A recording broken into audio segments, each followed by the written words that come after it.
حبايب قلبي، عاملين ايه؟ يا رب تكونوا بخير وصحه وستر من رب العالمين. انا رحت عند امي مخصوص علشان اجيب لكم الوصفه دي بتتعمل ازاي. انا كان نفسي اكلها من زمان قوي الصراحه، بس انا مش عارفه هي بتتعمل ازاي واول مره في حياتي اعمل. فرحت لامي مخصوص قلت لها انا محتاجاكي يا اماه. قالت لي ايه؟ قلت لها عرفيني العجه اللي بالبيض والبطاطس بتتعمل ازاي. قالت لي تعالي واحنا هنشتغل مع بعض واحده واحده. قالت لي تعالي يلا نشتغل مع بعض واحده واحده. جبت كده 4 بصلات كبار حلوين كده وبحمرهم على البوتاجاز بالشكل ده. هتحمريها تحمير غامق يعني ده، بس ما تلسعيش البصله بتاعتك علشان ما تخليش العجه بتاعتك ممرره، ماشي. وهتضيفي عليها شويه زيت، ما تكتريش برضو علشان يبقى العجه بتاعتك ما تبقاش سمينه قوي. متفقين ماشيين مع بعض خطوه خطوه اهو. وامي جنبي اهو بتمليني كلمه بكلمه عشان تبقوا ماشيين انتوا كمان معايا بالحرف زي ما امي قالت لي على الوصفه بالظبط. وهنشوف في الاخر هتطلع ازاي. ان شاء الله هتطلع ممتازه عشان انا سافرت مخصوص عشان اعمل لكم الفيديو ده، وعشان انا بحبها يا جماعه. يعني اللي بيحبها زيي يدخل لي في الكومنتات ويكتب لي تعليق ويشير لي الفيديو ده. انا عايزاه يوصل لمليون ان شاء الله بيكم باذن الله. واعملوا لايكات كتير كتير كتير جدا. هنحمر البصله دي كده خالص لغايه ما تاخد لون احمر. حمرنا البصله لما وصلت معانا للمرحله دي كده اهي بالشكل ده. هنقلبها بقى، يبقى ايدك شغاله فيها تقليب علشان ما تتحرقش منك. كل ما تكرملي البصله من غير ما تتحرق كل ما هتديك تسكيره للاكل وطعم حلو من غير ما تدي طعم المرار اللي هو بتاع حرق البصله ده. وهتضيفي عليهم طماطمتين مبشورين كده وهنقلبهم. وهتحطي الملح بتاعك بقى، ولو فرمتهم عادي خلاص يلا. انا بشرتها مش مهم بقى. ولو ماما بتقول لكم لو مبشوره يا جماعه، لو مفرومه في الخلاط عادي، بس انا عشان بشرتها وهي ما شافتنيش فخلاص هنستعملها مبشوره بقى. ماشي يا ست الحبايب، تطلع عسل يا ماما عشان انت اللي قايله لي الوصفه بس مش عشان انا اللي عاملاها. وهنضيف فصين الثوم بتوعنا كده علشان ياخدوا تحميره بسيطه كده مع ريحتهم بس تطلع علينا كده مع الطماطم والبصل. هنيجي مع بعض نحط البهارات بتاعتنا والملح الورق. تقول يا ماما مع البصل كنت قلت اعملهم مع الطماطم كده كده هتدبل. هو ما يدبلوا معاها عشان ما يتلسعوش مني ولا حاجه، فكده اضمن يعني. انا مش شاطره زيك يا ماما، انت معلماني بس انت اشطر طبعا. حبيبتي يا امي ربنا يخليكي لينا يا رب.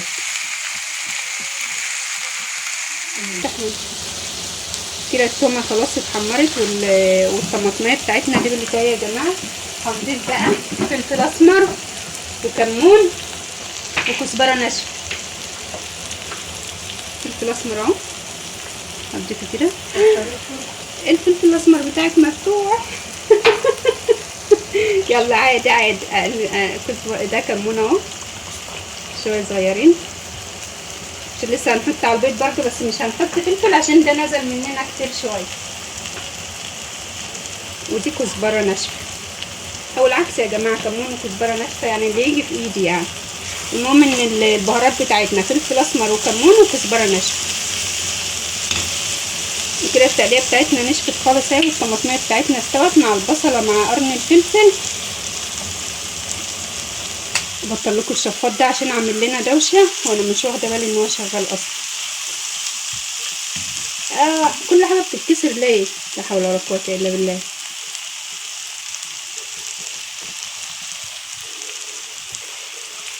كده خلاص نشفت اهي. تعالوا بقى عشان نشوف احنا هنجهز الخضار بتاعنا والبطاطس. هنشوف هنعملها ازاي. تعالوا. في فلفل اهو يا جماعه، كانت ماما قايله لي قرن فلفل وقرن شطه، بس انا ما لقيتش الا فلفل بس جبت له قرن فلفل رومي وقرن فلفل اخضر. لو عندك شطه هتضيفيها برده بس بعد ما تطفي النار علشان احنا عايزين اللون الاخضر ده يفضل معانا في الصينيه بتاعتنا. تعالوا بقى عشان نشوف ايه المقادير التانية. كميه البطاطس دي نص كيلو، يعني عايزه تقللي عن كده وعايزه تعملي بطاطسايه واحده مع بطين 2 هتعملي. عايزه تعملي اكتر في صينيه كبيره هتعملي، بس انا عشان الصينيه بتاعتي دي فانا عملت لها بطاطسيتين كبار. وحطيت لها 5 بيضات وحزمه شبت على كزبره متقطعه كده. وهننزل مع بعض بالمقادير دي كلها السايله هننزلها هنا دلوقتي علشان هنقلبها مع بعضها مع التقلية اللي احنا عملناها. يعني الاكله دي فعلا كانت وحشاني جدا وما اكلتهاش من زمان قوي، فجيت لامي مخصوص علشان ان انا اعرف منها الوصفه بتتعمل ازاي، وقلت اقولها لكم عشان تعرفوها انتوا كمان.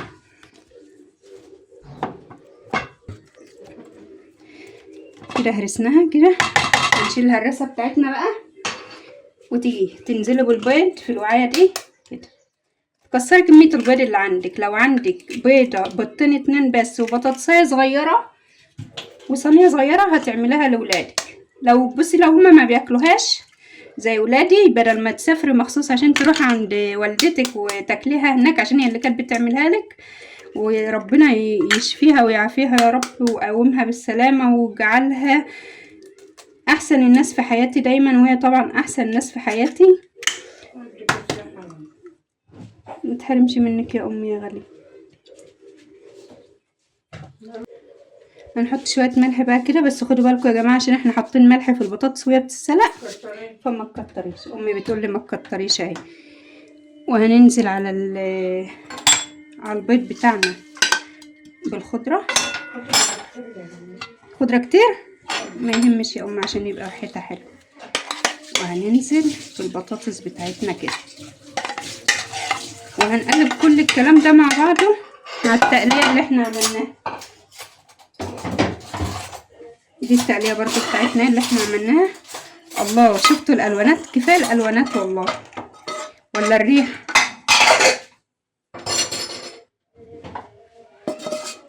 ما تسيبيش اي حاجه في الطاسه بتاعتك، كل ده خساره، حرام ان هو يترمي. شفتوا اللي معايا ده ايه؟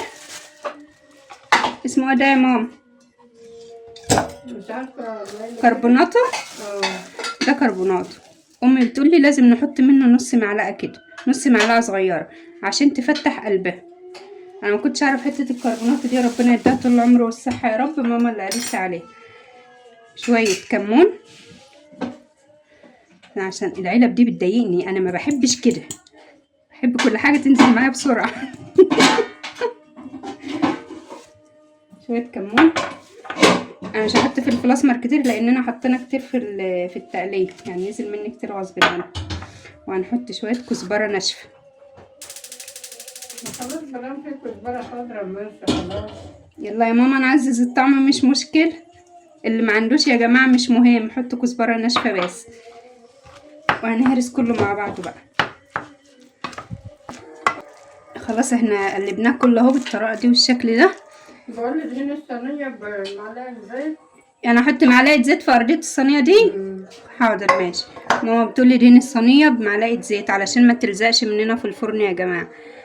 نحط معلقه زيت كده. لما تيجي تخرطيها تطلع خرط. بتقولي عشان ما تيجي تخرطيها تطلع خرط معاكي. اديني الجناب علشان الجوانب دي لما هتقب معاكي في الفرن ان شاء الله ما تلزقش منك كده. وهننزل بالخليط ده كله كده في الصينيه بتاعتنا.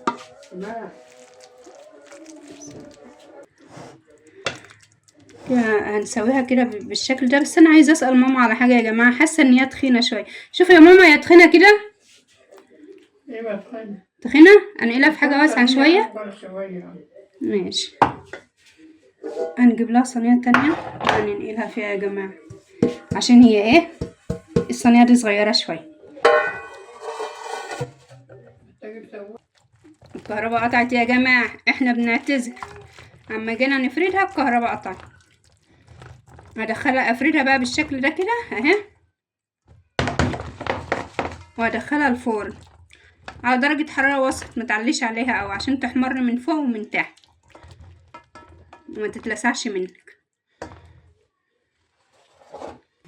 هندخلها الفرن اهو بقى على درجة حرارة وسط، ويكون الرف ما تحطهاش على الارضيه عشان ما تلزقش منك. هتعمليها على الشبكه فوق كده على اول رف خالص، ولما تحس ان هي نشفت من تحت هتدي لها لون من الوش من فوق. طلعناها من على الرف اللي تحت يا جماعه، طلعناها على الرف اللي فوق اهو. تعالوا شوفوا كده يا ماما عشان اطلعها ولا ايه؟ هي لسه فيها شويه صوت. همسة كده كمان شويه. هاي هنزقها كمان شويه. بتغلي لسه.